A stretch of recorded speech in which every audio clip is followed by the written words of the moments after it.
नमस्कार दोस्तों, नमस्कार। कैसे हैं आप सभी?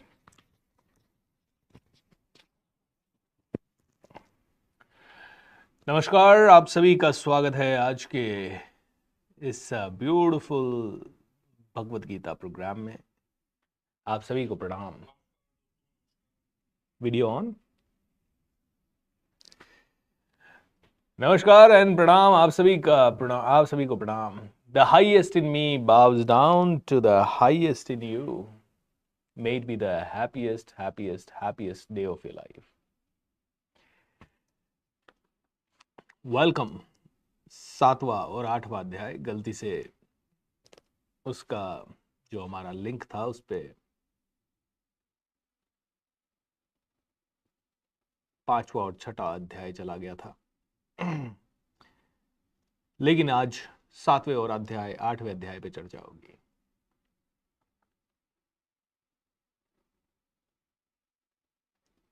चलिए शुरू करते हैं बिना किसी विलंब के। बोलिए योगेश्वर श्री कृष्ण भगवान की जय। बहुत डीप है भगवत गीता। समझ जाएंगे तो बहुत कुछ सुधर जाएगा। थोड़ा भी समझ जाएंगे तो, पूरी समझ जाएंगे तो सब कुछ सुधर जाएगा। क्योंकि सच में सिर्फ जिंदगी को जीने की कला सिखा रही है। ध्यान क्यों करना है? क्योंकि ध्यान के बिना मन को वश में लाना मुश्किल है। मन वश में आया तो ही बुद्धि सही तरह से काम करेगी, नहीं तो हमारी बुद्धि किस तरह से काम करेगी समझिए। एक लंगड़ा और एक अंधा, ये दोनों एक जंगल में गए। घना जंगल था। जंगल में अचानक से आग लग गई। जब जंगल में आग लग गई तो अब कैसे बचे? तो अंधे ने लंगड़े को अपने कंधे पे बिठाया। लंगड़े की आंखें थी, लंगड़ा देख सकता था, अंधा देख नहीं सकता था। लेकिन अंधा चल सकता था। लंगड़े को अपने पीठ पे बिठाया या अपने कंधे पे बिठाया, एंड लंगड़े की आंखों से देखते देखते अंधा चलता गया और दोनों जंगल से बाहर आ गए। वहां तक तो पूरा कहानी ठीक रहा। लेकिन बाहर आने के बाद इन दोनों का झगड़ा हो गया। बोले मैंने तुझे बचाया, मैंने तुझे बचाया, मैंने बचाया भाई तुझे। अंधा बोले अगर मैं चलता नहीं तो तू बाहर कैसे आता, जंगल में ही जल के मर जाता। लंगड़ा बोले अगर मैं देखता नहीं तो तुझे कैसे पता चलता रास्ता कहां है। दोनों के अंदर लड़ाई हो गई। दोनों के लिए अंदर लड़ाई हो गई तो ये कहता है मैं तुझे बताऊंगा, मैं तुझे बताऊंगा। भगवान के भक्त थे, तपस्या करने लगे। तपस्या करने के बाद भगवान प्रकट हुए। एंड भगवान प्रकट हो गए, अंधे के सामने आए। सोचा अंधा बोलेगा भगवान मेरी आंखें दे दो, लेकिन अंधा कहता है इस लंगड़े की आंखें फोड़ दो। भगवान ने सोचा लंगड़ा बोलेगा मुझे पांव दे दो, लेकिन लंगड़ा कहता है इस अंधे के पांव तोड़ दो। अंधा बोलता है लंगड़े की आंखें फोड़ दो, लंगड़ा बोलता है अंधे के पांव तोड़ दो। और यही चल रहा है दुनिया में। कोई भी अपने आप को बेटर बनाने के लिए कार्य नहीं कर रहा है। बहुत कम लोग कर रहे हैं।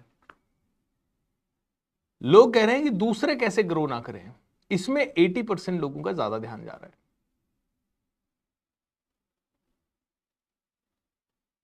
कहीं ना कहीं हमारे अंदर के विकार को ठीक करने के लिए शिद्दत लगाना छोड़ के हम मूवीज में घुस रहे हैं। एंटरटेनमेंट चाहिए, हर वीकेंड पे एंटरटेनमेंट चाहिए, पता नहीं क्यों। भाई 15 दिन में एक बार, 50 दिन में एक बार, 500 दिन में एक बार चलता है, लेकिन that is not the thing. और इसीलिए ध्यान की जरूरत है। ध्यान से ही आप अपने मन के विकारों को पकड़ पाएंगे। और यही था हमारा 6वां अध्याय, ध्यान योग। आज 7वें अध्याय में हम चर्चा करेंगे भगवान के परम ज्ञान की।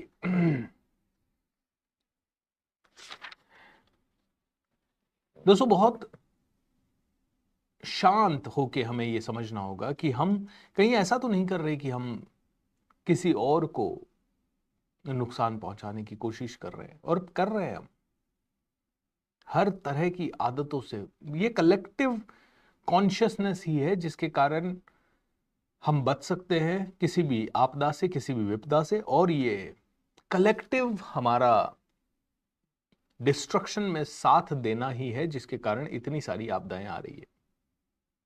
कलेक्टिवली हम लोग ग्लोबल वार्मिंग को बढ़ा रहे हैं, कलेक्टिवली हम लोग बहुत ज़्यादा नुकसान पहुंचा रहे हैं प्रकृति को, कलेक्टिवली हम बहुत ज़्यादा आधुनिकता के कारण इतनी चीज़ें खरीद रहे हैं, तो इतनी चीज़ें बन रही है, तो इतना ज़्यादा पोल्यूशन, हीट, सब कुछ जनरेट हो रही है।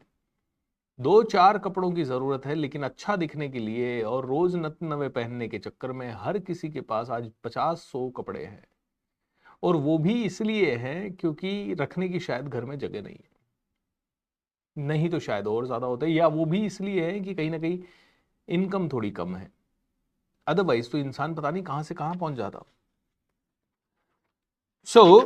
श्री भगवान ने कहा, 7वां अध्याय का शुरुआत हो रहा है, हे प्रतापुत्र अब सुनो कि तुम किस तरह मेरी भावना से पूर्ण होकर और मन को मुझ में आसक्त करके योगाभ्यास करते हुए मुझे पूर्णतया संशय रहित जान सकते हो। कैसे जानना है भगवान को, उसके बारे में 7वें अध्याय में बताया गया है। कई हजार मनुष्यों में से कोई एक सिद्धि के लिए प्रयत्नशील होता है। कोई एक आदमी ऐसा होता है जो सच में जागृत हो पाता है, एक सिद्धि के लिए प्रयत्नशील होता है, और इस तरह सिद्धि प्राप्त करने वालों में से विरला ही कोई मुझे वास्तव में जान सकता है। भगवान को जानना इतना आसान तो है नहीं, इस सृष्टि की माया को समझना इतना आसान है नहीं। अर्जुन भगवान से कहता है कि भगवान, जब बहुत ही सिंपल चीज हो सकती है कि आपको आसानी से पाया जा सकता है, तो इतना आडंबर क्यों, इतना आदमी भटका हुआ क्यों है? जब आप ही में ध्यान लगाया जा सकता है योगाभ्यास के द्वारा, ये सब चीजों के द्वारा, तो फिर इतना ज्यादा तकलीफ क्यों है इंसान को? इंसान क्यों इधर उधर भटक के कभी समझ ही नहीं पाता कि करना क्या है? भगवान कहते हैं इसी को कहते हैं माया जाल। बोले माया का जाल बिछा रखा है, भूल भुलैया है। भूल भुलैया 3 आ रखी है ना मूवी, देखने चले जाना। आप बोले अभी तो बोला मूवी नहीं देखनी है, नहीं नहीं देखो, ऐसी बात नहीं है, देखो, लेकिन उससे पहले अपने आप के माया जाल को काट, उससे अटैच नहीं होना। देखा तो ठीक है, नहीं देखा तो ठीक है, देख के उसके उसमें नहीं कि हाँ फर्स्ट डे फर्स्ट शो ही देखना है, नहीं, देखी तो ठीक है, नहीं देखी तो 3 साल बाद देख लेंगे, जब मौका मिलेगा, जब अपने सारे कामों से फुर्सत मिलेगी तब देखेंगे। पृथ्वी, जल, अग्नि, वायु, आकाश, मन, बुद्धि तथा अहंकार, ये 8 प्रकार की विभक्त मेरी भिन्न प्रकृतियां हैं। बोलते कोई भी इंसान मुझे जाने तो उसको जानने के लिए अपनी 8 प्रकृतियों को जानना पड़ेगा कि अग्नि, जल, वायु, आकाश, पंच तत्वों को समझना पड़ेगा। पंच तत्वों को समझ लिया, मन, बुद्धि, अहंकार को समझ लिया, तो ही जाके आदमी आगे बढ़ पाएगा। लेकिन आदमी के पास इतना समय कहां कि वो अपने मन को वश में करने के लिए कोई साधना करे। ईमानदारी से सोचिए कि आप में से कभी कोई ध्यान से 1 घंटा मेडिटेशन में बैठा है? बहुत कम लोग बैठे होंगे, और बैठे भी होंगे तो उसी समय विचार इधर चलता होगा, इधर चलता होगा, इधर चलता होगा, इधर चलता होगा। और अर्जुन ने पिछले अध्याय में प्रश्न भी किया कि भगवान, विचार बहुत सारे आते हैं, तो फिर हम मन को, बुद्धि को कैसे कंट्रोल में करें? तो भगवान यही कहते हैं कि उसका प्रयास करना है, प्रयास से सब कुछ पॉसिबल है। अपने पृथ्वी तत्व को, आपको पता है आपके पास पैसा कई बार क्यों नहीं आता है? क्योंकि आपका पृथ्वी तत्व स्ट्रांग नहीं है। आप कहोगे क्या बात कर रहे हो, ये तो नई बात सुनी है। जी हां दोस्तों, पृथ्वी तत्व स्ट्रांग होने का मतलब, जब आप एक जगह टिक कर काफी देर तक बैठ पाएंगे, और अगर उसमें भी अगर आप बिना हिले डुले बैठने का प्रयास करें, तो आपका पृथ्वी तत्व बहुत सॉलिड हो जाएगा। योगियों को देखा है, ऋषियों मुनियों को देखा है, साधु संतों को देखा है, 10-10 घंटे एक ही गद्दी पे आराम से आसन लगाए वो बैठे रहते हैं, वहां से बात करते रहते हैं, या कभी मेडिटेशन में बैठे रहते हैं, और उनकी गति देखिए आप। पूरी दुनिया कहती है यार ये तो हम तो कर ही नहीं सकते, ये तो विरला ही आदमी है। और जब ये विरला ही आदमी है तो चढ़ाओ चढ़ावा, बैठे बैठे करोड़ों रुपए आता है। बैठे बैठे नहीं, ऐसा नहीं है कि उन्होंने कुछ किया नहीं है, they have really done a lot. उन्होंने अपने आप को सिद्ध किया है उस लेवल पे, पृथ्वी तत्व को स्ट्रांग किया है। आप देखिए, जो एंटरप्रेन्योर, जो बिजनेसमैन सुबह 8 बजे ऑफिस पहुंच जाता है या 9 बजे ऑफिस पहुंच जाता है और रात को 8 बजे तक 9 बजे तक एक सीट पे बैठ के पूरी शिद्दत के साथ कार्य करता है, उसे अरबपति बनने से कोई नहीं रोक सकता। वही लोग अरबपति नहीं बन पाते जो कभी इधर भागते हैं, कभी उधर भागते हैं, कभी उधर भागते हैं, जो एक जगह टिक नहीं पाते, जो बहुत फोकस के साथ, मतलब पृथ्वी तत्व को स्ट्रॉन्ग करने का सिर्फ एक जगह बैठना ही नहीं, फोकस भी बहुत ज्यादा इंपॉर्टेंट है। आपका वायु तत्व तब तक स्ट्रांग नहीं हो सकता जब तक आप प्राणायाम नहीं करोगे। वायु तत्व स्ट्रांग हुआ तो नए नए आइडियाज, नए नए अपॉर्चुनिटीज आपके पास आएंगे। आपका आकाश तत्व आपको स्ट्रांग करना है, थोड़ा भूखा रहना पड़ेगा, भूखा रहना पड़ेगा, पेट में बंद लगाने पड़ेंगे, जिससे कि पेट और आपकी पूरी बॉडी के अंदर जो भी प्राणायाम करते हैं उनको पता होगा बंद कैसे लगाते हैं। मूल बंद, उद्यान बंद, जलंधर बंद। ये बंद लगाने के बाद जब आपके बॉडी में पूरा खालीपन आता है तो आकाश तत्व, और उसी के साथ साथ जब आपकी बॉडी भूखी रहती है तो आपके अंदर खालीपन आता है।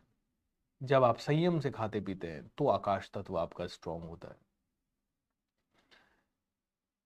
वायु हो गया, आकाश हो गया, जल, पानी को सही तरह से पीना, पानी का सही तरह से प्रयोग करना, खाने के 1 घंटे पहले पानी पीना है, खाने के साथ पानी नहीं लेना है, खाने के 1 घंटे बाद पानी पीना है, और सिप सिप करके पीना है, बैठ के पीना है। कभी भी पानी को जो हम सभी का, मेरा भी तरीका है, गलत है थोड़ा बताना, आपको क्या बताऊं उसमें।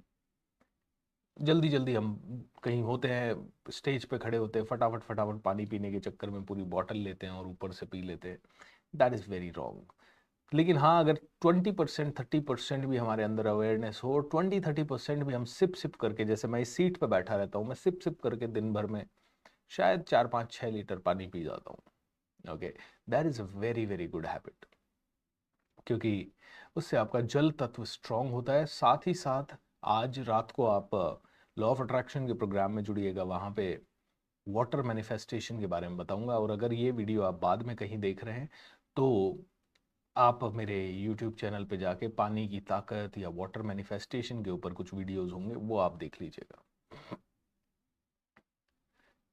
और अग्नि तत्व को आपको स्ट्रॉन्ग करना है तो उसके लिए अनुष्ठान करें, उसके लिए यज्ञ करें, उसके लिए शाम को 5-6 बजे के बाद ना खाएं, उसके लिए आप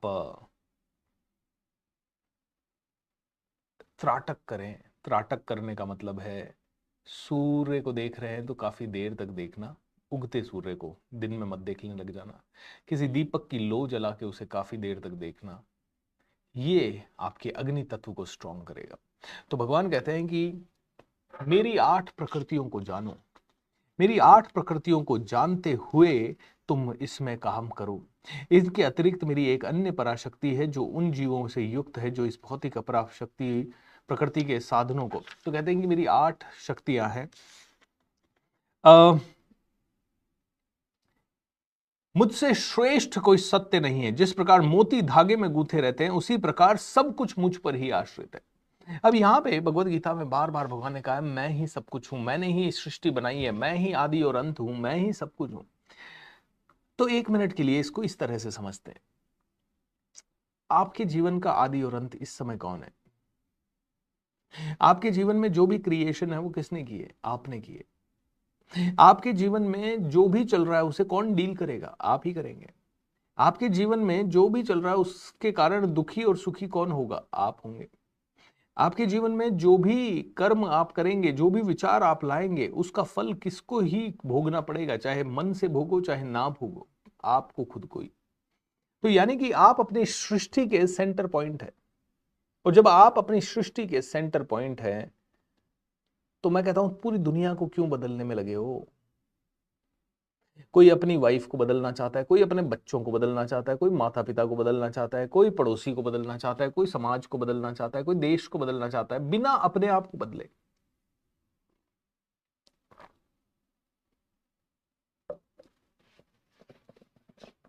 बिना अपने आप को बदले कैसे बदल लोगे सब कुछ? बहुत गहरे अंतर हैं, गहरी चीजें हैं।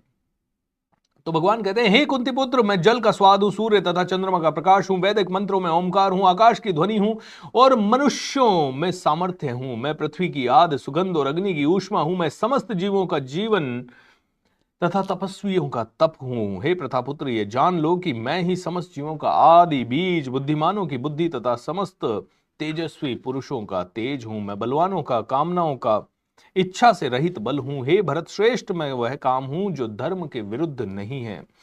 तुम जान लो कि मेरी शक्ति द्वारा सारे गुण प्रकट होते हैं, चाहे वो सतोगुण हो, रजोगुण हो या तमोगुण हो। एक प्रकार से मैं सब कुछ हूं, किंतु मैं स्वतंत्र हूं। मैं प्रकृति के गुणों के अधीन नहीं हूं, अपितु वे मेरे अधीन हैं। तीन गुणों के द्वारा मोहग्रस्त ये सारा संसार मुझ गुणातीत तथा अविनाशी को नहीं जान पाता। प्रकृति के तीन गुणों वाली इस मेरी देवी शक्ति को पार कर पाना कठिन है, किंतु जो मेरे शरणागत हो जाते हैं वे सरलता से इसे पार कर जाते हैं। एंड जो निपट मूर्ख होते हैं, जो मनुष्यों में अधम हैं, जिनका ज्ञान माया द्वारा हर लिया गया है, तथा जो असुरों की नास्तिक प्रकृति को धारण करने वाले हैं, ऐसे दुष्ट मेरी शरण में कभी नहीं आते। अब दोस्तों, क्या सच में भगवान चाहता है कि आप, मतलब मैं भगवान हूं, तुम आके मेरी शरण में बैठ जाओ? नहीं, भगवान सिर्फ इतना चाहता है कि तुम पूरी जिंदगी को समझो, तुम लाइफ है क्या उसे समझो, तुम्हें मनुष्य जीवन मिला क्यों है ये समझो, तुम्हें तुम्हारी आत्मा को इस लेबोरेटरी में भेजा क्यों गया है। बोलते हैं पृथ्वी या आपका ये लोक, ये लेबोरेटरी है, आपकी आत्मा के लिए लेबोरेटरी है कि यहां आके कुछ एक्सपेरिमेंट करें 70-80 सालों तक, उनसे कुछ निष्कर्ष निकालें और फिर नेक्स्ट लेवल पे जाके उन निष्कर्षों के हिसाब से कुछ अलग करें। भगवान कहता है कि भाई एक स्टूडेंट है तो उसे जानना चाहिए कि उसका परम लक्ष्य क्या है।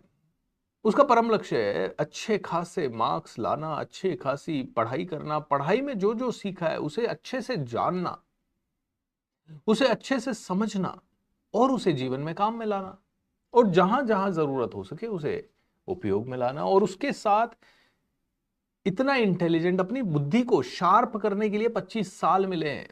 स्टूडेंट का मतलब ये, उस स्टूडेंट की भी कोई दिक्कत नहीं है। वो तो तकलीफ हमारे एजुकेशन सिस्टम में है कि कुछ भी बना दिया, कुछ भी पढ़ा दिया, कुछ भी करवा दिया, वो बात अलग है। लेकिन एक स्टूडेंट का ध्येय ये नहीं होना चाहिए कि वो बस उसको जो बताया जा रहा है उतना ही पढ़े। स्टूडेंट का ध्येय है, भैया तुझे 25 साल अपनी बुद्धि को तेज करने को मिले हैं, अपने मन को साधने को मिले हैं।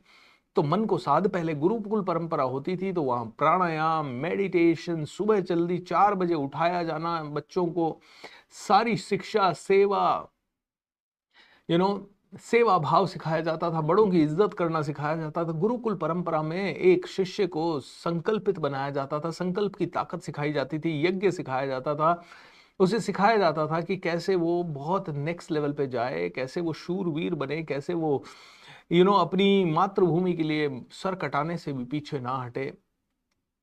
और वैदिक मंत्र से लेके जो भी शिक्षा होती थी, संस्कृत की शिक्षा, हिंदी की शिक्षा, सब गुरुकुल पद्धतियों में ठीक से सिखाई जाती थी, एक गुरु के सानिध्य में। और वो एक हेड गुरु के सानिध्य में जो सारी व्यवस्थाएं होती थी, उस शिष्य को, राजा का बच्चा हो चाहे गरीब का बच्चा हो, सबको सेम शिक्षाएं दी जाती थी, सबको सिखाया जाता था प्रॉपर तरीके से।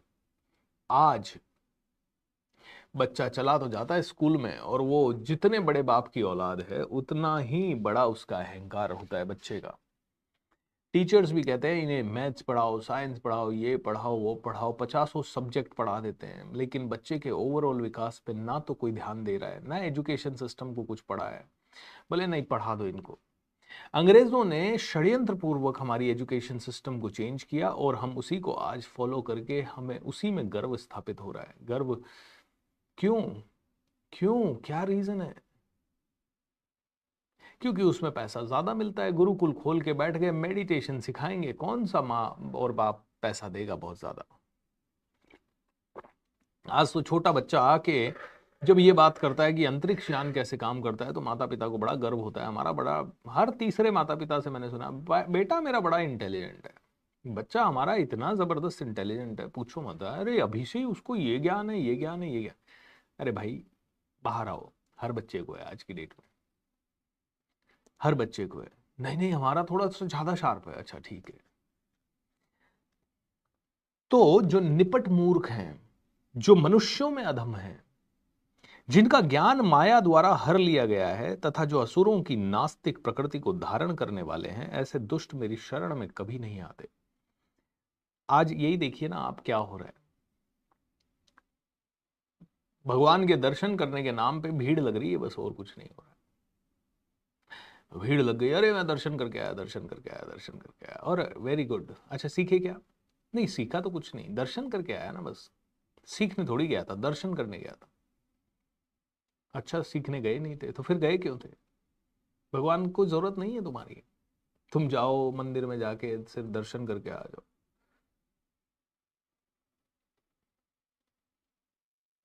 कोई कहता है मैं 5 बार नमाज करता हूँ। अच्छा पूरा षड्यंत्र कर रहे हो आप दुनिया के लिए, हर चीज के लिए, किसी भी आदमी के लिए, अपने परिवार वालों के लिए, और तुम 5 बार नमाज पढ़ के खुश हो रहे हो।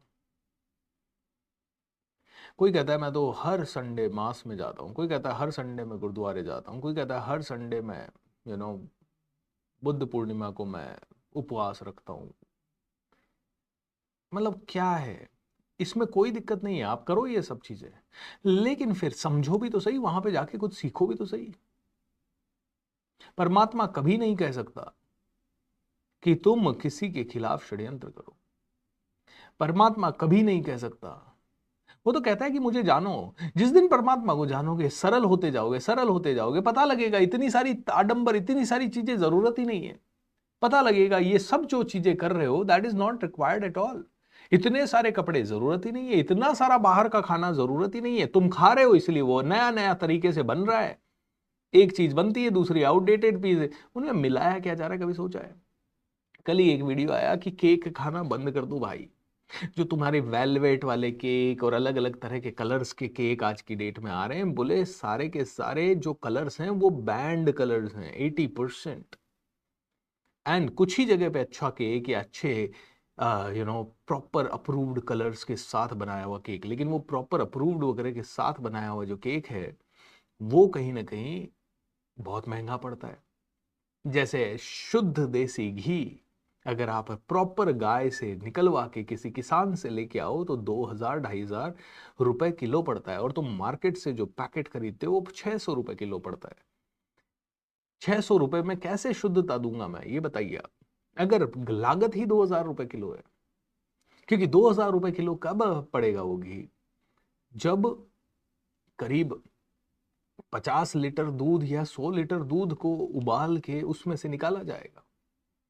मुझे मुझे एग्जैक्टली नहीं पता है कि कितने लीटर में से 1 किलो घी निकल जाता है, बट अगर 1 लीटर दूध 50 रुपए किलो भी आ रहा है और उसके लिए 100 रुपए, हाँ 15 लीटर दूध में है ना, मेरी टीम से शेखर है वो कहता है 15 लीटर दूध में 1 किलो घी निकलता है।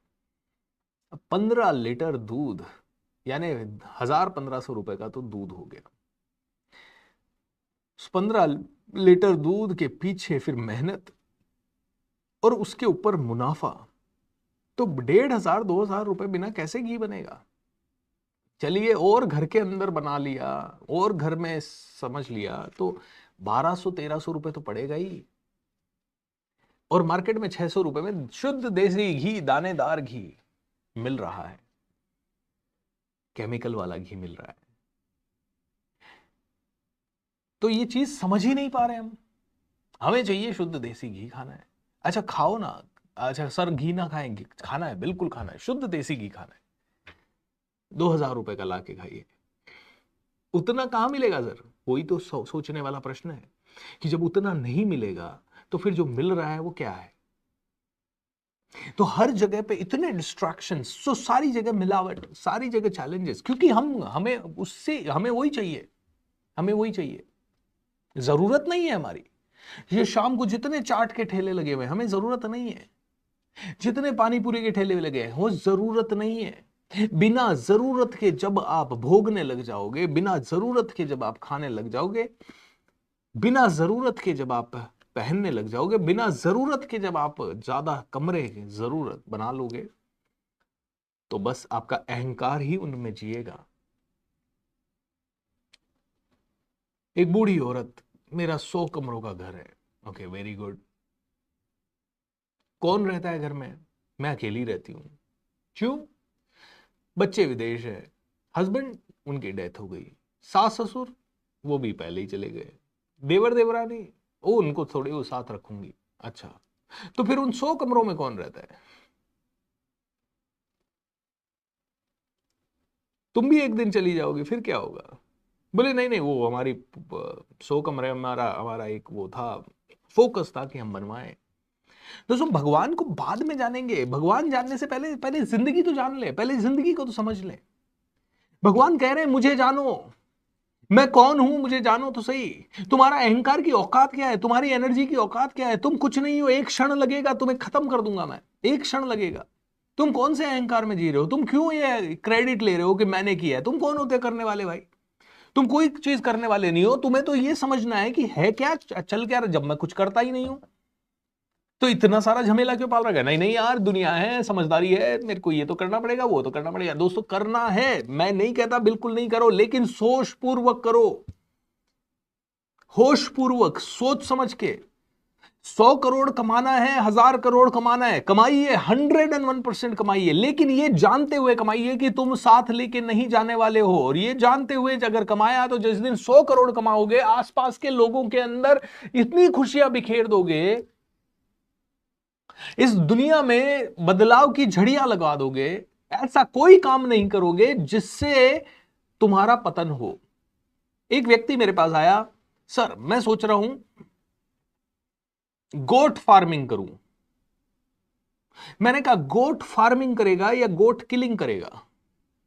मतलब सर वो क्या है कि मैं 50 बकरियां लाऊंगा, फिर उनसे 100 हो जाएगी, फिर 200 हो जाएगी, फिर 300 हो जाएगी। एक एक बकरी सर आराम से रॉ मटेरियल, यानी छोटी बकरी या 10-15 बकरियां मान लो पड़ेगी सर 10,000 रुपए की एक, या तो 3,000-4,000 रुपए की एक, और सर बिकती है 10-10 हज़ार रुपए में। अच्छा, किस लिए बिकती है? किस लिए बिकती है? क्यों करना है ऐसा काम? मैंने कहा कर ले भाई, तेरे को करना है तो मैं तो सजेस्ट नहीं करूंगा, चाहे इसमें अथाह प्रॉफिट हो, मैं तो सजेस्ट नहीं करूंगा। क्योंकि मेरा भी बहुत साल पहले हमारे भी घर में मुर्गी फार्म था, तो मुझे पता है वहां क्या होता था। और मुर्गी फार्म में मुर्गियां आती थी, बेचारियों को अंडे देने होते थे, अंडे देते थे, उनके लिए दवाई देने थे, ये वो। और फिर जब पता लगता कि एक मुर्गी अब अंडा नहीं दे सकती, उसे बेच दिया जाता था। या किसी को दावत में, आज तो चिकन बना है, आज तो मटन बना है। गोट फार्मिंग कर रहे हो तुम।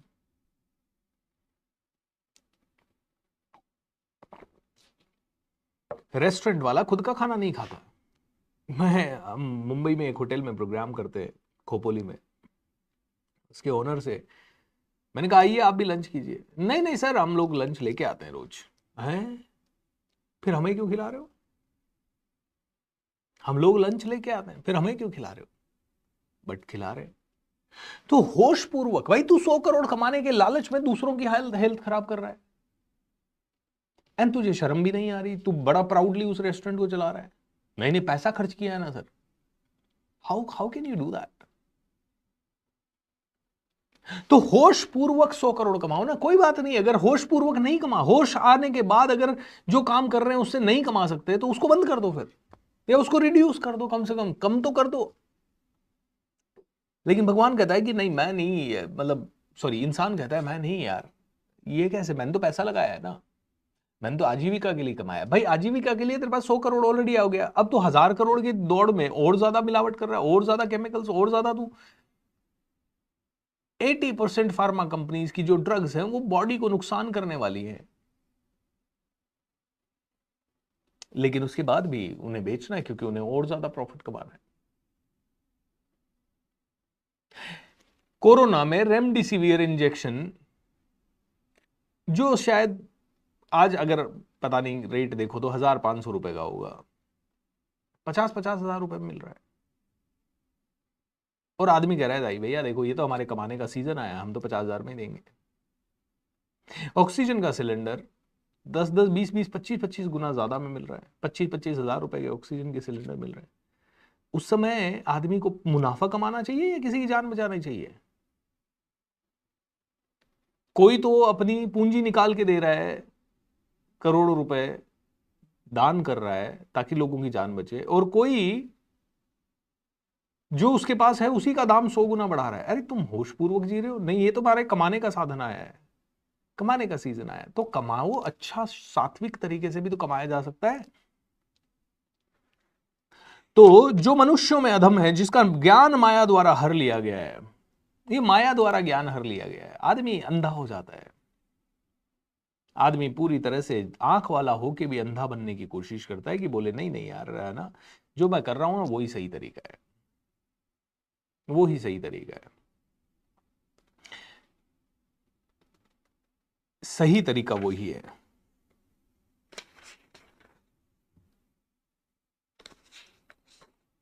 मुझे कल ही एक बिजनेस आइडिया आया, किसी ने कहा सर पैसे बहुत बना सकते हो आप। मैंने कहा कैसे? बोले 1,50,00,000 रुपए मार्केट में ब्याज पे देना शुरू कर दो। अच्छा आइडिया है, पैसे बनाना है, अच्छा आइडिया है। 10-10% लोग इंटरेस्ट दे देते हैं 1-1 महीने का, और कई लोग कर रहे हैं और कई लोग अरबपति बन गए। मेरा पहला ही रिएक्शन, मैंने कहा नहीं करना है, नहीं करना है। क्यों नहीं करना है? क्योंकि जो 10% दे रहा है ना, मुझे पता है कि मैं कभी नहीं दूंगा अपने अपने लिए। सर कभी उनको जरूरत होती है तो उनको जरूरत होती है तो देते हैं लोग, और नहीं जरूरत हुई तो वो आदमी कहां चला जाएगा? बड़ा मुश्किल है ये। कोई गरीब आदमी 30,000 रुपए मुझसे या 50,000 रुपए मुझसे लेके आज ठेले पे दिन भर में सब्जी लेके बेच रहा है, और जैसे तैसे अपने बच्चों को पढ़ाना लिखाना चाहता है। मेरे बच्चों के लिए ऑलरेडी है सारी सुविधाएं, मेरे बच्चे ऑलरेडी अच्छी स्कूल में जा रहे हैं। अब मैं उस गरीब को उसकी इनकम के हिस्से में से 10% हर महीने मैं उठा लूं। 1%, 2% वैलिड है, मैं उसका 10% उठा लूं और अपने बच्चे के लिए और एक विदेश ट्रिप अरेंज कर लूं, या घर में और सोना खरीद के रख लूं, या एक और एक्स्ट्रा गाड़ी ले लूं, या एक और एक्स्ट्रा घर ले लूं। मेरी आत्मा को मैं, हाँ, ये मेहनत से हक से लोगों से मांग के पैसा लेता हूं। भैया देखो 25 दिन तुम्हें फ्री सिखाया है, जिंदगी भर नहीं सिखा सकता, मेरी औकात नहीं है। आगे जाने के लिए अगर आपको मुझसे 1 महीना सीखना है, मैं 20,000 रुपए लूंगा। हक से मांगेंगे, जिसको देना है वो देगा, जिसको नहीं देना है वो नहीं देगा। इतना सिंपल होना पड़ेगा हमें। बिजनेस आइडियाज बहुत है दोस्तों, हजारों बिजनेस आइडियाज है। हे भरत श्रेष्ठ, 4 प्रकार की पुण्य आत्मा मेरी सेवा करती है। एक, जिसके अंदर जिज्ञासा होती है, नया नया करने की क्यूरियोसिटी होती है। बोलते जिसको जिज्ञासा है ये दुनिया क्या है, कैसे है, ये कैसे बनी है ये दुनिया, जिसको जिज्ञासा होती है वो आदमी कहता है क्या करना चाहिए, भगवान की तरफ जाना चाहिए। क्यों है भगवान, कहां है, कहां से आया हूं मैं? उनके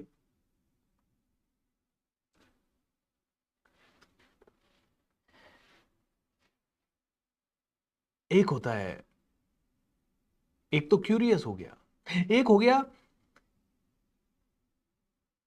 पूरी तरह से अज्ञानी है, कुछ नहीं पता उसे, और वो फिर किसी अच्छे सदगुरु की शरण में चला जाता है और वो सदगुरु उसे कुछ सिखाता है और सीखने को तत्पर है। जो जानता है कि मुझे कुछ नहीं आता तो मुझे ऐसे ही व्यक्ति को फॉलो करना है जिसे सब कुछ आता है और जिसे काफी कुछ आता है। ऐसे आदमी के साथ भगवान कहते हैं मैं रहता हूं। ऐसा आदमी मुझे पाप आता है, जो खुद कुछ नहीं जानता, न खुद के पास कोई जिज्ञासा है, न कुछ और है, न क्यूरियोसिटी है, न कुछ है, लेकिन जो जानता है कि मुझे आगे कुछ तो करना है, मुझे कुछ तो सीखना है, और फिर वो अच्छे टीचर के पास चला जाता है और अच्छा टीचर जो बताए उसके हिसाब से कार्य करने शुरू कर देता है। दूसरा, उसको भगवान प्राप्त होते हैं जो कि बहुत ज्यादा जिज्ञासा रखता है भगवान के प्रति या संसार के हाईएस्ट लेवल के प्रति। तीसरा है अर्थार्थी, जो तर्क वितर्क करके अर्थ समझना चाहता है, जो और ज्यादा डिटेल में जाना चाहता है, जो और ज्यादा डीप में समझना चाहता है। और चौथा होता है ज्ञानी, जो बहुत ज्यादा ऑलरेडी इंटेलिजेंट है, समझदार है, और अब जानता है कि यही मेरा एकमात्र साधन है। ऑलराइट, सो इनमें से जो परम ज्ञानी है और शुद्ध भक्ति में लगा है वह सर्वश्रेष्ठ है, क्योंकि मैं उसे अत्यंत प्रिय हूं और मुझे प्रिय है। तो कहते हैं कि जो ज्ञान की आंखें खोल लेता है ना, वो फंसता कम है, वो बहुत कम फंसता है। चंचल प्रवृत्ति है हम सब की, हम सब एक एवरेज फैमिली से आए हैं, बचपन से हम सब ने देखा है कि पैसा हमारे लिए कितनी ज्यादा बड़ी जरूरत है। बचपन से हमने देखा हमारे माता पिता को पैसों के कारण परेशान होते हुए। बचपन से हमने देखा है कि पैसे वालों के बच्चे गरीबों के बच्चे को या एवरेज बच्चों को चिढ़ाते थे। बचपन से एक हीन भावना मेरे अंदर काफ़ी रही, कम पैसा होने के कारण, कि मैं सरकारी स्कूल में पढ़ता, मेरे कई कज़न्स और रिलेटिव्स बहुत अच्छी स्कूलों में पढ़ते, हम कई बार चप्पल में स्कूल चले जाते, और वो लोग खेलने मैदान में आते तो जूतों में खेलते। मैं जब चप्पल में खेलता तो चप्पल निकल जाती, साइड में रखना पड़ता, बिना चप्पल के भागते थे, कांटे जग चुभ जाते थे, कभी पत्थर चुभ जाते, कभी चोट लग जाती, हर चौथे पांचवें दिन खून लग जाता, खून निकल जाता। तो बड़ी हीन सी भावना आती थी यार, हमारे पास अच्छा क्रिकेट का बैट तक नहीं है, अच्छी क्रिकेट की बॉल तक नहीं है, अच्छे जूते नहीं है खेलने के लिए। मुझे आज भी याद है, एक दिन बहुत जिद की पापा से, जूते तो चाहिए ही चाहिए। और बहुत जिद के बाद खेलने के लिए जूते जिस दिन आने वाले थे, उस दिन मैं शाम को 6 बजे घर आया और देखा पापा आ गए थे। और पापा ने कहा जूते लाया नहीं, जूता तो मैं लाया नहीं। और जिस दिन वो जूता नहीं लाए उस दिन बहुत रोया। फिर थोड़ी देर रोने के बाद उन्होंने हंस के कहा ये रहे तेरे नए जूते। तो कभी कभी है ना, वो एक छोटी छोटी मेमोरीज जो होती हैं बहुत प्यारी होती है। लेकिन उन मेमोरीज में हमें ये भी पता चलता था कि यार इतना सक्षम बनना है कि जल्दी से जल्दी जब भी जूते लेने हो ले पाए, और आज बन गए वो सक्षम। लेकिन इस भूख का कोई एंड नहीं है कि पैसे कमाने के लिए कुछ भी गलत काम कर लें। इस भूख का कोई एंड नहीं है। मुझे भी पता है, आज अगर मैं शराब के ठेकों का टेंडर निकलता है और उसमें अप्लाई करूं और एक ठेका मेरे निकल जाए तो बहुत ज्यादा बड़ा पैसा आ सकता है उससे, राइट और रॉन्ग? राइट, लेकिन करना है क्या मुझे? पैसों के लिए करना है क्या मुझे? बर्बाद करनी है किसी और की जिंदगी अपनी जिंदगी बसाने के लिए? करना है क्या? नहीं करना है, बस बात खत्म हो गई। नहीं करना है, नहीं करना है। तो करना क्या है और करना क्या नहीं है, ये बहुत समझदारी की बात है। ये गीता से समझ में आएगा। मेरा रिट्रीट सेंटर बन रहा है, तो रिट्रीट सेंटर तो क्या बन रहा है, होटल और रिसोर्ट बन रहा है। और वहीं पे साल में 40-50 दिन मैं रिट्रीट करूंगा और बाकी के 50-100 दिन वो होटल में चलेगा। और मैंने डिक्लेयर कर रखा है, ना दारू मिलेगी, ना मांस मिलेगा, ना अंडा मिलेगा। लोग कहते हैं फिर क्यों होटल बना रहे हो, कैसे चलेगी कैसे? मैंने कहा चलेगी तो परमात्मा चलाएगा, नहीं चलेगी तो कोई बात नहीं। नहीं चलेगी तो बेच देंगे 5 साल बाद, 10 साल बाद, नहीं तो रिट्रीट्स होगी, हमारी सात्विक रिट्रीट्स होंगी। कोई दिक्कत नहीं है, नहीं चलेगी नहीं चलेगी, इट्स ओके, देखा जाएगा। अरे ऐसे क्या है, इतना पैसा लगाओगे, बैंक से लोन लोगे, फिर चलेगी नहीं? परमात्मा चलाएगा और इतनी चलेगी, इतनी चलेगी जितना कोई रोक नहीं पाएगा। कर्म तेरे अच्छे तो किस्मत तेरी दासी, नीयत तेरी साफ तो घर में मथुरा काशी।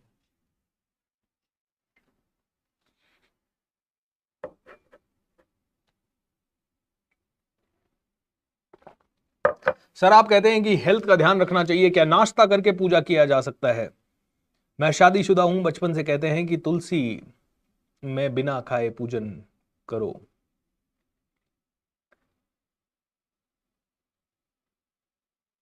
बिना नहाए मंदिर में मत जाओ, बिना खाए ये ना करो। ये सिर्फ डिसिप्लिन लाने के लिए आपके लिए है।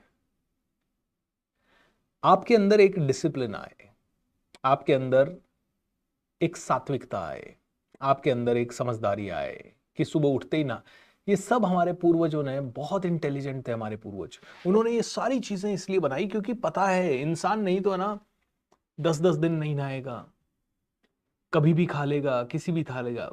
एक्चुअली बिना खाए पूजा नहीं करने का नियम इसलिए है ताकि आप सुबह जल्दी उठ के सुबह 8 बजे तक पूजा पाठ करके फ्री हो जाओ और 8 बजे के बाद नाश्ता करो। आपकी पेनक्रियाज रात को 8 बजे से सुबह 8 बजे तक काम नहीं करती है, इसीलिए रात को 8 बजे से सुबह 8 बजे के बीच में खाया हुआ जो भी खाना है वो आपको नुकसान ही पहुंचाएगा, वो फायदा थोड़ा कम पहुंचाएगा, वो फैट में कन्वर्ट होगा, वो एसिडिटी क्रिएट करेगा, वो पचन क्रिएट मतलब अपच होगी, गैस होगी उसके कारण, और आपके हार्ट पे लोड बढ़ेगा। तो इसीलिए पूर्वजों ने ये नियम बनाया कि भैया सुबह ना खाना खाना है या नाश्ता करना है तो पूजा पाठ ध्यान आदि सब करने के बाद करना है। और स्नान करके क्यों करना है? ताकि स्नान करने के कारण थोड़ा सा और डिले हो जाए, नहीं तो जो 6 बजे या 5 बजे उठने वाला है उसका ध्यान धारणा सब कुछ कंप्लीट हो जाता है कहीं ना कहीं 7 बजे तक, और वो तुरंत 7 बजे ठूस लेगा। इसीलिए नहा के खाना, तो ये जो नियम है ना, ये शुद्धता के नियम है। साफ सफाई रखेंगे तो मन में भी अच्छे विचार आएंगे, बस इसलिए है ये।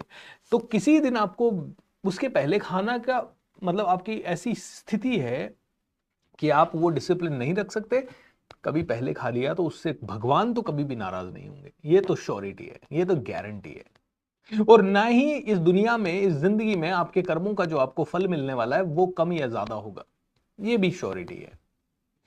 आपकी हेल्थ ज्यादा अच्छी या ठीक बुरी हो सकती है, दैट इज फॉर श्योर। तो इसीलिए चीजों को बहुत ही ब्लैक एंड व्हाइट में समझिए। ओके भाई, सीधा है, हम किसी से भी मिलते हैं, पड़ोस में जाते हैं मिलने के लिए, बिना नहाए चले जाते हैं क्या? नहीं चले जाते।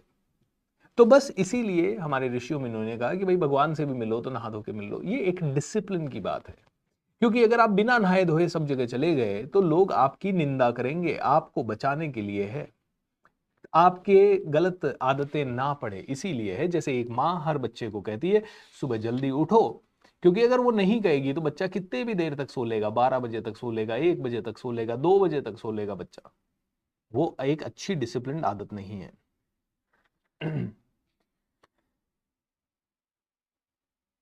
अनेक जन्म जन्मांतर के बाद जिसे सचमुच ज्ञान होता है वह मुझको समस्त कारणों का कारण जानकर मेरी शरण में आ जाता है। अनेक जन्म जन्मांतर के बाद, और अगर जन्म जन्मांतर की बात छोड़ दो तो अनेक वर्षों के प्रयत्न के बाद, सर मैं तो 10 दिन से मेडिटेशन कर रहा हूं, मेरे साथ कुछ हुआ ही नहीं। सर मैं तो 3 महीने से मेडिटेशन कर रहा हूं, मेरे साथ कुछ हुआ ही नहीं। भाई जब 30 साल कर लो ना उसके बाद बात करेंगे। सर आप लॉ ऑफ अट्रैक्शन सिखाते हैं, आपके साथ इतने बड़े बड़े मिरेकल्स हो गए, हमारे साथ तो हुए ही नहीं। भाई मुझे 17 साल लगे हैं, तुम भी लगाओ ना 17 साल। नहीं नहीं, हमें तो 17 दिन में पैसे चाहिए सर। और ऐसे ऐसे आप कमेंट भी देखिएगा, सर मुझे इस साल किसी भी हालत में 1 करोड़ कमाना है, सर इस साल मुझे किसी भी हालत में 5 करोड़ कमाना है। अच्छा, अचानक से कोई प्लान नहीं है तेरे पास, कोई विद्या नहीं है तेरे पास, कोई स्किल नहीं है तेरे पास, कोई आइडिया नहीं है तेरे पास, कोई तूने आज तक ऐसा काम नहीं किया जिससे कि समाज तेरी तरफ देखे, कोई तूने आज तक ऐसा कोई काम नहीं किया जिसके कारण 1000 लोग तुझसे कल जुड़ जाएं, और तुझे चाहिए 5 करोड़, वो भी सिर्फ पेपर पे लिख के। इतना प्रिय चाइल्ड भी नहीं है तू भगवान का। 5 करोड़ चाहिए ना, लोड ना लो, आज का आज ही चाहिए, इसी साल चाहिए, ये लोड खत्म करो। सबसे पहले तो ये लोड खत्म करते हुए आपको अब 5 करोड़ कमाने वाले व्यक्ति को पढ़ो, वो क्या क्या करता है। 5 करोड़ आज आपको इंटरनेट से कमाने, तो इंटरनेट से कोई 5 करोड़ रुपए साल का कमाने वाला व्यक्ति क्या कर रहा है उसे समझो। आपको शेयर मार्केट से 5 करोड़ कमाने वाला है तो वो व्यक्ति क्या कर रहा है उसे समझो। एंड उसके साथ साथ अपना मेडिटेशन करो, अपना मन को शुद्ध करो, अपने सात्विकता को बढ़तो, अपने हाईएस्ट लेवल की इंटेंशन, और उसके साथ साथ मैनिफेस्टेशन के लिए लिखो तो तुम्हारा 5 करोड़ निश्चित है आना। और तुम ऐसे उतावले हो के 5 करोड़ चाहिए, 5 करोड़ चाहिए, 5 करोड़ चाहिए, 3 दिन उतावले रहे, 5 करोड़ चाहिए, सर मैं मोटिवेटेड हो गया, अब मैं करके दिखाऊंगा। साला मोटिवेशन तुम्हारा 3 दिन के अंदर खत्म हो जाएगा, 3 दिन के अंदर मोटिवेशन गायब हो जाएगा। एक छोटा फेलियर आया, तुमने 3 दिन मेहनत की, कुछ रिजल्ट नहीं दिखा, मोटिवेशन गया। मोटिवेशन नहीं टिकता भाई साहब।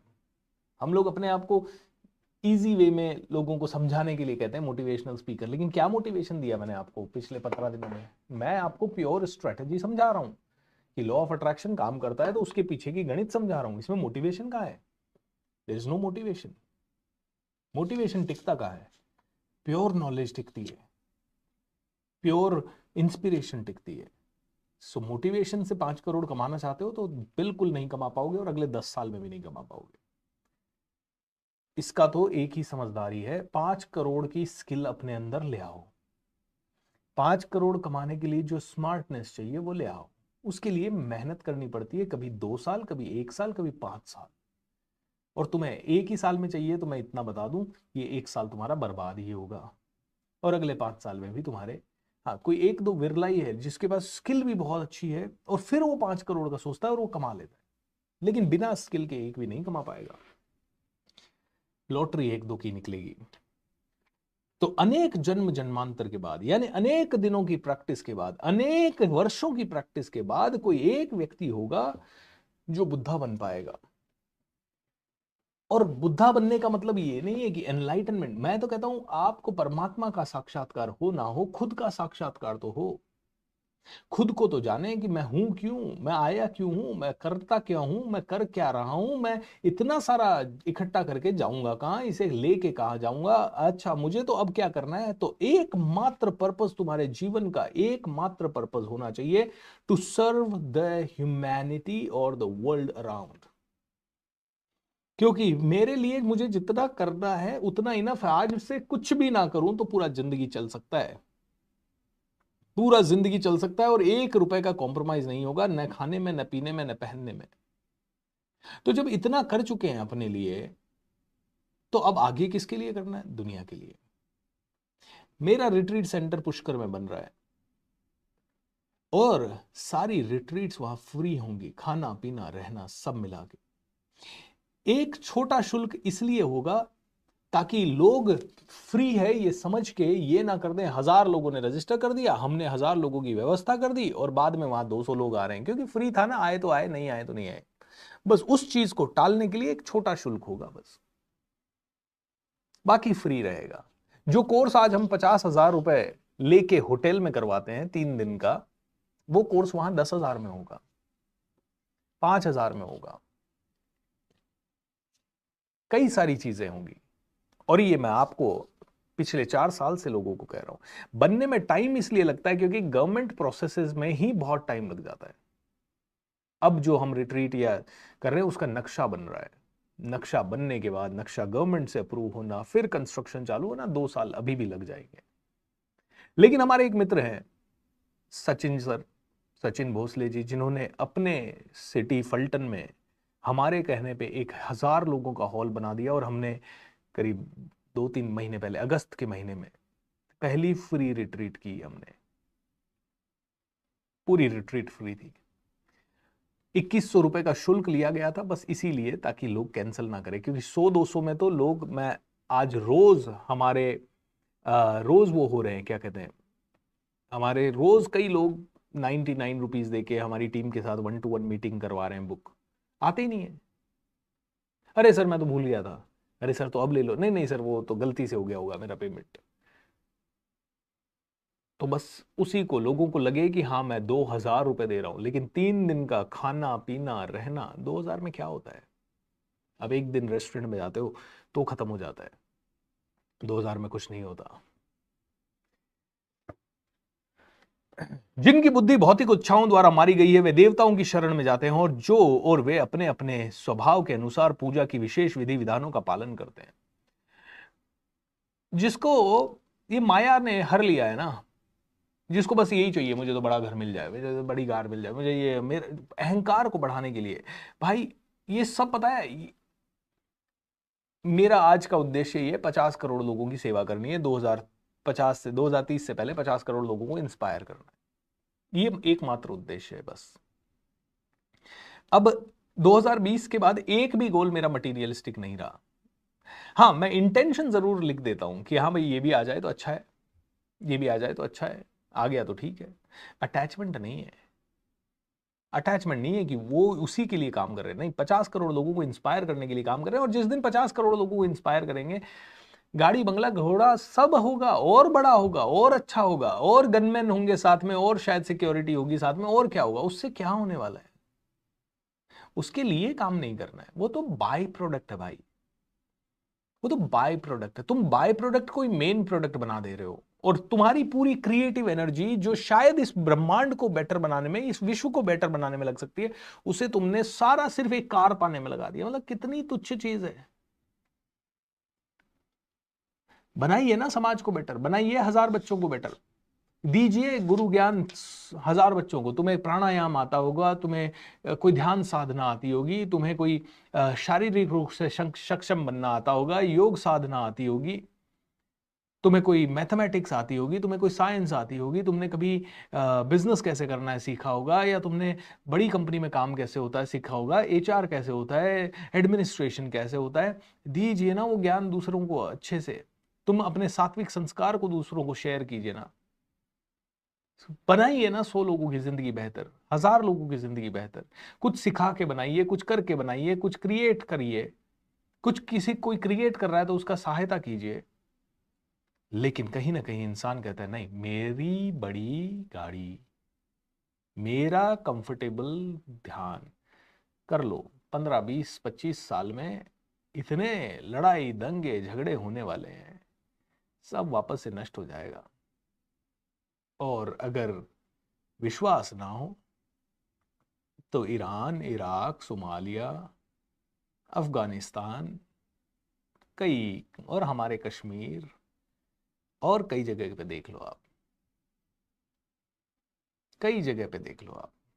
तो 20 साल के बाद, 25 साल के बाद, जिस घर के लिए तुम दिन रात पूरी जिंदगी लगा रहे हो, वो होगा ही नहीं तुम्हारे पास शायद। आप कह रहे हो सर इतनी नेगेटिव बात क्यों करते हो? भाई मैं नहीं कर रहा हूं, इसमें नेगेटिव कुछ नहीं है। ये तो चाहे किसी भी तरह से हो, तुम्हारे हाथ से छूट रहा है, या तो इस जन्म में रहते हुए या इस जन्म के बाद। ये तो अल्टीमेट हकीकत है। तुम जिस कुटुंब और कबीले के लिए दिन रात कह रहे हो, जिस दिन तुम्हारी डेथ होगी उस दिन के 10 दिन के अंदर सब भूल भाल के तुम्हारी एक कॉर्नर में फोटो लगी रहेगी, बस इससे ज्यादा तुम्हारी कोई औकात नहीं रहेगी। तुमने जिस घर में इतना जान डाला है, वो एक लेवल के बाद तुम उसमें खुद ही नहीं रह पाओगे। इतना क्लैरिटी से जब आप भगवत गीता को समझ जाओ दोस्तों, इससे इससे ना मुझे तो एक ही चीज समझ में आती है, अब मेरे लिए कुछ नहीं चाहिए। और जो जो हमारे से रिलेटेड है वो सभी लोग पहले थोड़े सेट हो जाए, और धीरे धीरे धीरे धीरे, ज्यादा नहीं तो 1 लाख 2 लाख 5 लाख लोगों को हम इंस्पायर करके चले जाए, क्योंकि मौत कल आ सकती है। तो जब अटैचमेंट रखेंगे ना, तो फिर कहीं ना कहीं वापस से यही चक्रव्यूह चालू होगा। इससे बेटर है धीरे धीरे डिटैच होते जाएं। समय लगेगा, वो अवस्था पता नहीं कब आएगी जब मैं कह सकता हूं कि मैं एनलाइटेंड हो गया। आएगी भी कि नहीं आएगी, अगले 100 जन्मों के बाद आएगी, क्योंकि विकार तो लाखों हैं, गुस्सा बहुत है अंदर, नेगेटिविटी भी है। इन विकारों को धीरे धीरे धीरे धीरे समझ के द्वारा थोड़ा कम करना है। जो चीज जब क्लियर समझ में आ गई, जिस दिन समझ में आ गया मांस नहीं खाना, उस दिन छोड़ दिया बस। जिस दिन तक नहीं समझ में आया उस दिन तक खा रहे थे, स्वाद आ रहा था। जिस दिन समझ में नहीं आया तब तक कर रहे हैं कोई काम, ठीक है। जिस दिन समझ में आ गया उस दिन छोड़ दिया। मैं प्रत्येक जीव के हृदय में परमात्मा स्वरूप स्थित हूं। जैसे ही कोई स्थिति, कोई किसी देवता की पूजा करता है, करने की इच्छा करता है, मैं उसकी श्रद्धा को स्थिर करता हूं, जिससे वह उसी विशेष देवता की भक्ति कर सके। भगवान कहता है एक चीज समझ लो भाई मेरे, तुम जो हो मैं उसी की पुष्टि करता हूं, तुम जिधर फोकस करते हो, इसको ध्यान से, ये सिर्फ 2 लाइनें हमने पढ़ी है। अगर कोई आदमी साधारण पढ़ेगा तो वो कहेगा जिसकी भौतिक इच्छाएं मारी गई है वह देवताओं की शरण में जाते हैं, तो आदमी सोच लेगा अच्छा देवता बेकार होते हैं। ओके, एंड ये लाइन समझ के हर साधारण आदमी कंफ्यूज ही होगा। तो इस लाइन को समझने का एक सिंपल सा तरीका लाइन को समझने का नहीं, इस लाइन का व्याख्या ये है कि आज समझ लीजिए जिसकी मति मारी गई है ना, वो भगवान अच्छाई सबको छोड़ के किसी को भी अपना देवता बना लेता है। ये पॉलिटिशियन के आगे पीछे घूम, ये अपने कई काम निकलवा देगा, ये अपने को कई टेंडर दिलवा देगा, ये ऐसा कर देगा, वो वैसा कर देगा, ऐसा हो जाएगा, वैसा हो जाएगा। सारे अपने काम छोड़ के उसके आगे पीछे घूमना शुरू, उसी को देवता बना दिया। उसी को चापलूसी के कारण भ्रष्टाचार ज्यादा है। एम आई राइट और रॉन्ग? कोई भी बड़ा आदमी, अरे वो बहुत पैसे वाला है, वो उसके लिए इस कुर्सी साफ करो, कोई नॉर्मल आदमी है कुर्सी ले बैठ जा। तो कहते हैं कि जैसे ही कोई किसी देवता की पूजा करने की इच्छा करता है, मैं उसकी श्रद्धा को स्थिर करता हूं। जो इंसान जिस चीज में ध्यान लगाना चाहता है, भगवान उसकी उसी चीज को पुष्ट करता जाता है, उसको उसके अलावा कुछ चीज दिखाई नहीं देती। और यही माया का सबसे बड़ा जाल है, इसी को इंसान काट नहीं पाता और फिर वही इंसान दुखी होता है, वही इंसान दुखी होता है। तो कहते हैं कि समझो, सिर्फ बड़ा आदमी है, तुम छोटे नहीं हो भाई, वो बड़ा कौन सा हो गया? तुम्हारे पास सिर्फ कम पैसे हैं इसलिए तुम छोटे हो? बिल्कुल नहीं हो, तुम प्रभु की संतान हो। तुम्हारे पास कपड़े कम अच्छे हैं मतलब तुम छोटे हो? Not at all. उन्होंने डायमंड पहन रखा है और तुम्हारे पास पहनने के लिए लोहा भी नहीं है, तो भी तुम उनसे महान हो, अगर तुम जानते हो कि है क्या ये जिंदगी। और इसका प्रमाण कदम कदम पे तुम्हें मिलेगा। मैं थोड़े दिन पहले एक सत्संग में गया, जैन मुनि विराजे हुए थे, और नीचे जैन मुनि कैसे रहते हैं, दिगंबर जैन मुनि बिना कपड़ों के विराजे हुए हैं और मंच के ऊपर विराजे हुए हैं और उनकी स्तुतियां गाई जा रही है। और जितने पैसे वाले पॉलिटिशियंस और जितने बड़े बड़े उद्योगपति और सब नीचे बैठ के उन्हें सुन रहे हैं, या उन्हें प्रणाम कर रहे हैं, या उनके आगे झुक रहे हैं, या उनके आगे नतमस्तक हो रहे हैं। गहने गांठे वाले सारे लोग। ये चीज तुम्हें दिख क्यों नहीं रही है? तुम्हें इस चीज का लालच होना चाहिए कि मैं जैन मुनि जितना एटलीस्ट साधक बनूं। तुम्हें इस चीज का लालच होना चाहिए। तुम्हें सब कुछ चाहिए ना कि हीरे जवाहरात सारे बड़े लोग मेरे नीचे बैठे हैं। अगर तुम्हें यह भी चाहिए तो तुम्हें उसके लिए वो करना पड़ेगा जो जैन मुनि ने किया। लेकिन जैन मुनि ने इसलिए नहीं किया कि पैसे वाले मेरे नीचे बैठे हैं। उन्होंने कहा मैं तो भगवान की शरण में जाना चाहता हूं, मुझे तो किसी चीज से लगाव और अटैचमेंट ही नहीं चाहिए। और उन्होंने साइलोज में जाके 10-10, 20-20, 25-25, 50-50, 100-100 साल कई बार तपस्या की है। एक समय अन्न ग्रहण करना, वो भी हाथ में जितना आ जाए उतना ले लेना। एक समय पानी ग्रहण करना, वो भी हाथ में आ जाए उतना। अपने केश हाथों से लोचन करना, भूमि पे सोना, पंखे का एसी का कोई प्रयोग नहीं करना, किसी तरह के कोई वस्त्र का सर्दी हो या गर्मी हो प्रयोग नहीं करना। कितना संयम लगता होगा। हो सकता है जब अगर कोई आदमी मान लो आडंबर के रूप में बनने की कोशिश करे, यार मैं भी ऐसा बन जाता हूं, मेरे भी आगे पीछे दुनिया घूमेगी, करके देख लो। 2 दिन करोगे ना, तीसरे दिन भाड़ में जाए भैया, नहीं घूमे कोई हमारे साथ तो चलेगा हमें। लेकिन ये ठंड में ना बिना कपड़ों के नहीं रहा जा सकता, ये गर्मी में बिना पंखे के लिए नहीं रहा जा सकता, क्योंकि जो सामने बैठने वाले हैं वो तो दिन में आधे घंटे बैठेंगे, बाकी के 24 घंटे तो मुझे ही झेलना है, आदमी नहीं कर पाएगा। तो कहते हैं अल्प बुद्धि जो होते हैं ना वो ऐसा करते हैं। वो साधु सन्यासी इसलिए बन गया होगा क्योंकि आजकल ये अच्छा बिजनेस है, तू भी कर लेना मेरे भाई, कर तो सही, एटलीस्ट कुछ तो सात्विकता आएगी, एटलीस्ट साधारण रहना तो सीखेगा, एटलीस्ट 500 कपड़ों का ढेर तो नहीं लगाएगा, कर लेना मेरे भाई। नहीं मुझे तो करना ही नहीं, मैं तो बुद्धिजीवी हूं, मैं तो आईटी में जाके पैसा कमाता हूं।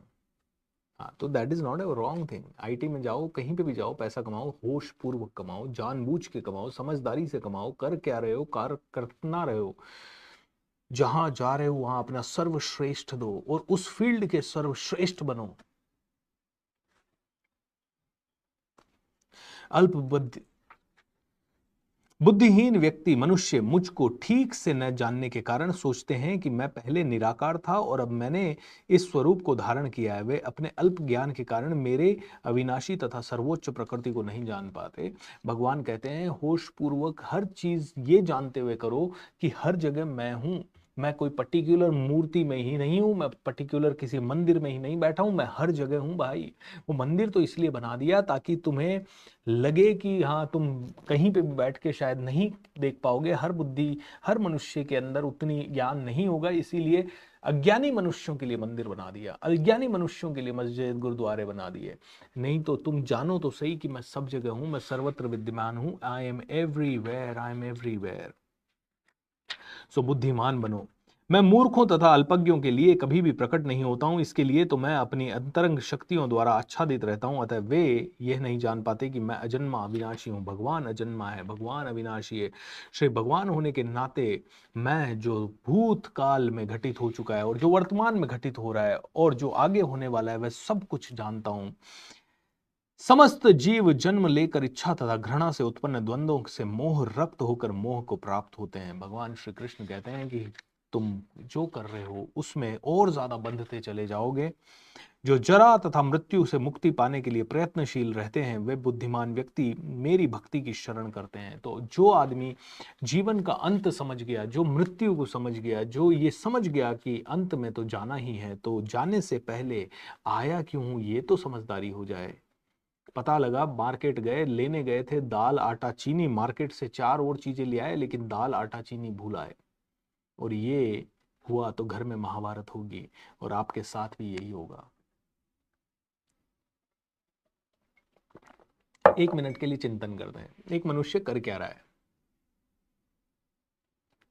सुबह उठ रहा है, नहा धो रहा है, थोड़ा बहुत उसके घर वालों ने बता दिया पूजा पाठ कर ले, कोई अनमने मन से, कोई जल्दबाजी में, कोई ठीक ठाक तरीके से कैसे भी करके पूजा पाठ करके निकल जा रहा है। 90% तो करते ही नहीं है। फिर दिन भर काम पे जा रहा है, काम पे उसका मान लो जो भी फोकस है, काम करना है, वापस आना है। उसमें भी चार तरह की पॉलिटिक्स वो करता है, उसमें भी चार बार गालियां देता है, चार बार अपसेट होता है, चार बार मूड ऑफ करता है, चार बार अपना या चार बार किसी और का मूड ऑफ करता है, चार बार हंसता है, चार बार रोता है। शाम को घर आ जाता है। कोई आदमी तो कहता है अब मैं थक गया टीवी देखूंगा, या अब मैं थक गया एंटरटेन करूंगा। 80% लोग जिनकी सरकारी नौकरी है, 80% लोग जिनको मजदूरी वगैरह कर रहे हैं, 80% लोग जो खेती वेती के काम कर रहे हैं, या 80% लोग जो बहुत ही एवरेज काम कर रहे हैं, उनको 6 बजे के बाद सूझता नहीं है करें क्या, तो वो एंटरटेनमेंट ही करेंगे। और वो एंटरटेनमेंट अलग अलग फॉर्म का हो सकता है, नाच गाने हो सकता है, म्यूजिक हो सकता है, टीवी हो सकता है, पड़ोसियों के साथ बैठना हो सकता है, फालतू में कुछ गॉसिप्स करना हो सकता है, और कुछ नहीं तो खाना पीना हो सकता है। और रात को आदमी आके सो जाता है और उसके बाद उसकी जिंदगी के 80 साल ऐसे ही बीत जाते हैं। आके किया क्या उसने धरती पे? क्या किया? क्यों बने मनुष्य? दुनिया का सर्वश्रेष्ठ, भगवान का सर्वश्रेष्ठ क्रिएशन है मनुष्य, भगवान का सर्वश्रेष्ठ क्रिएशन है। लेकिन सारी तकलीफें मनुष्य को है। जंगल का कोई जानवर नहीं कहता कि मैं मोटा हो गया, मैं पतला हो गया, मुझे पतला होना है। वो फिट रहता है क्योंकि उसका संयम ऐसा है कि वो 5-6 बजे बाद नहीं खाएगा, वो 7 बजे सो जाएगा।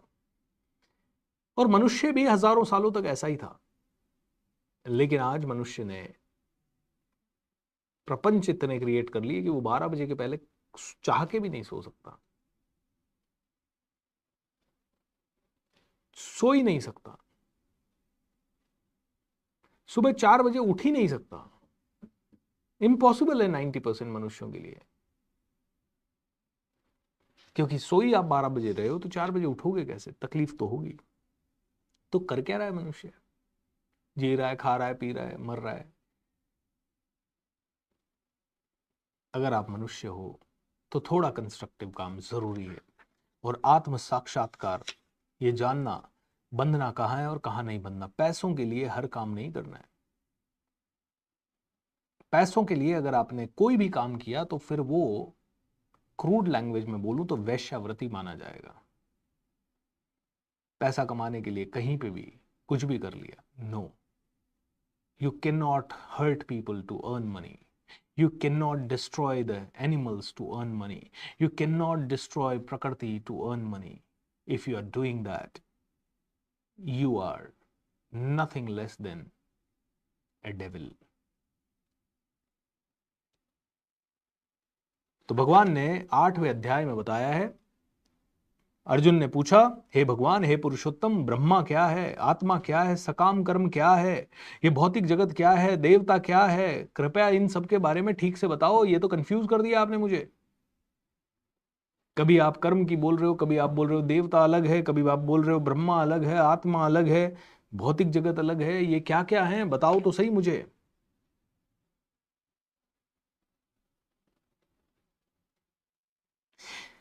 तो भगवान ने कहा, अविनाशी और दिव्य जीव ब्रह्म कहलाता है और उसका नित्य स्वभाव अध्यात्म या आत्मा कहलाता है। जीवों के भौतिक शरीर से संबंध गतिविधि कर्म तथा सकाम कर्म कहलाती है। अविनाशी और दिव्य जीव ब्रह्म कहलाता है। आपके अंदर का नष्ट नहीं होने वाला जीव ब्रह्म है, और उसका नित्य स्वभाव, उस ब्रह्म का स्वभाव जो है वो आत्मा है या आत्म है या अध्यात्म है। अध्यात्म क्या है? आप सभी का सवाल होगा ना, स्पिरिचुअलिटी आखिर है क्या? स्पिरिचुअलिटी एक ही चीज है कि तुम जो हो वो शुद्ध रूप में वापस आ जाओ, और तुम्हारा सबसे शुद्धतम रूप है तुम्हारी आत्मा, जो तुम्हारे अंदर का अविनाशी तत्व है, जो जो कभी खत्म नहीं होने वाला तत्व है। जो तुम्हारा अविनाशी तत्व है वो कौन है? वो है जो एक बच्चे के समय पे तुम्हारा था। तुम क्यूरियस थे, तुम रोते थे, हंसते थे, लेकिन तुम विद इन सेकंड सहज हो जाते थे। तुम किसी चीज को सीरियसली नहीं लेते थे, तुम किसी को जज नहीं करते थे, तुम किसी चीज से लिपट नहीं जाते थे, और कोई चीज से लिपट भी गए तो वो चीज दूर हुई उसे भूल जाते थे। तुम तुरंत डिटैच हो जाते थे, तुम तुरंत अटैच हो जाते थे। तुम डिटैच होते हुए भी प्यार बहुत करते थे। तुम हर हाल काल में, तुम्हें झोपड़पट्टी में रख दिया, तुम वहां खुशियां मनाते थे, तुम महलों में रह गए, तुम वहां खुशियां मनाते थे, तुम मॉल में रह गए तो वहां खुशियां, तुम्हारे लिए हीरा और कंकड़ पत्थर समान थे। तुम्हारी अविनाशी शक्ति जो है, अविनाशी आत्मा का जो मूल स्वरूप है, अगर तुमने उसे जान लिया तो तुम आध्यात्मिक हो गए। उसे जानने की प्रक्रिया ही आध्यात्म है।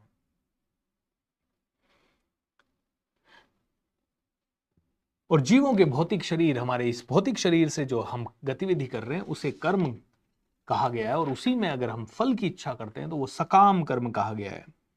निरंतर परिवर्तनशील ये भौतिक प्रकृति अधिभूत कहलाती है। भगवान का विराट रूप जिसमें सूर्य तथा चंद्र जैसे समस्त देवता सम्मिलित हैं अधिदेव कहलाते हैं। तो यहाँ पे देवताओं की, अधिदेव की, ये सारी परिभाषाएं इस चैप्टर में दी गई है। सारी हम पढ़ेंगे तो बड़े कंफ्यूज हो जाएंगे, बट कितनी गहरी बातें हैं ना सर। ये सारी बातें हमारे सत्य निरंकारी मिशन में समझाया जाता है कि मनुष्य का जन्म 84 लाख योनियों के बाद मिला है। सभी जगह समझाया गया है। निरंकारी मिशन में नहीं, ये तो अलग अलग हर तरह पे समझाया गया है। किसी भी धर्म में ये छूटा नहीं है, किसी भी संप्रदाय में ये छूटा नहीं है, किसी भी मनुष्य ने ये नहीं सुना हो, ऐसा नहीं हो सकता जीवन काल में। लेकिन मनुष्य समझता कहाँ है। इधर सत्संग करके आया और इधर कहा मेरी चप्पल, मेरी चप्पल, मेरी चप्पल कोई ले गया। अरे भाई, चप्पल ले गया तो इतना पैनिक क्यों हो रहा है? ले गया तो ले गया चप्पल, अब खुश हो जा। अब तो मैं किसी और की लेके जाऊंगा। अब तो मैं किसी और की लेके जाऊंगा। पंकज पांडे जी एसटीएम बन गए, बधाई हो पंकज जी, कंग्रेचुलेशंस।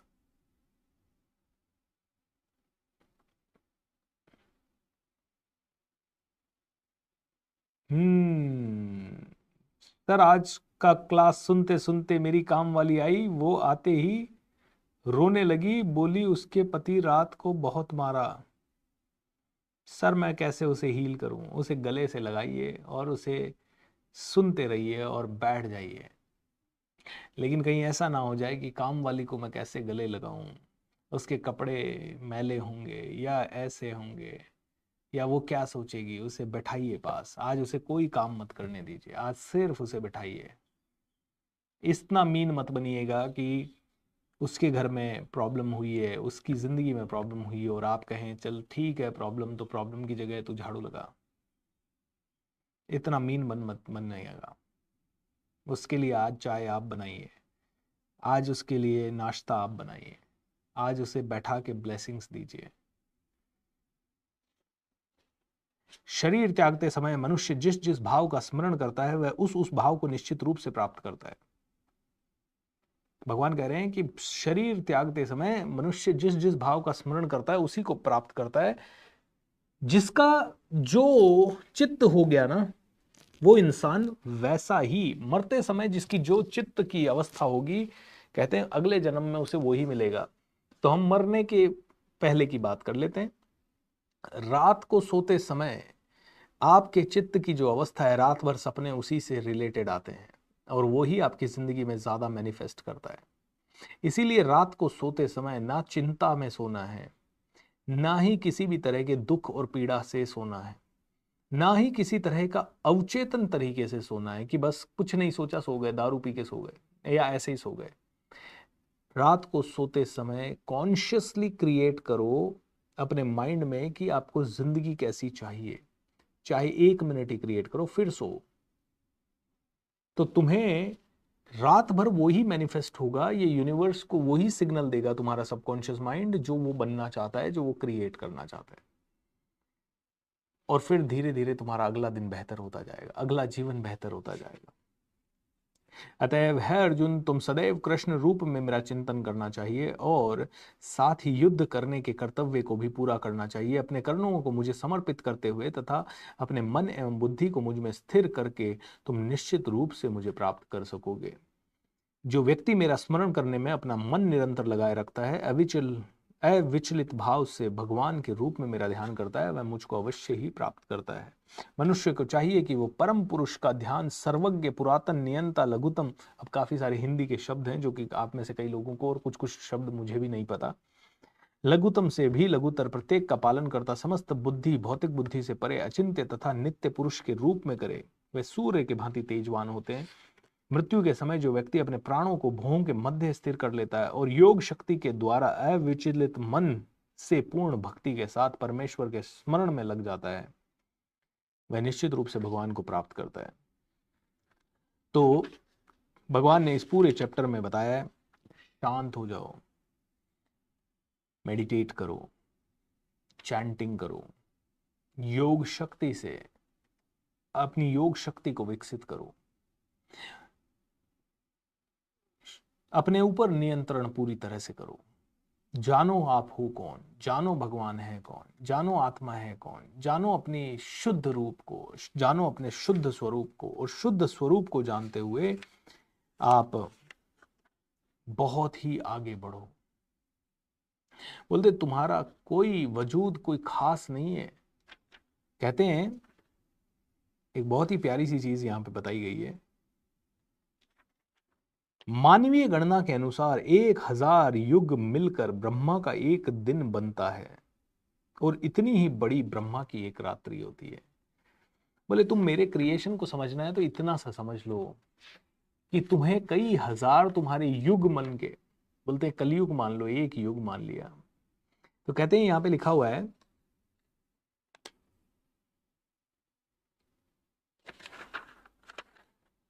18 लाख, सॉरी 17 लाख, 18 लाख नहीं, 17,28,000 वर्षों तक एक युग चलता है।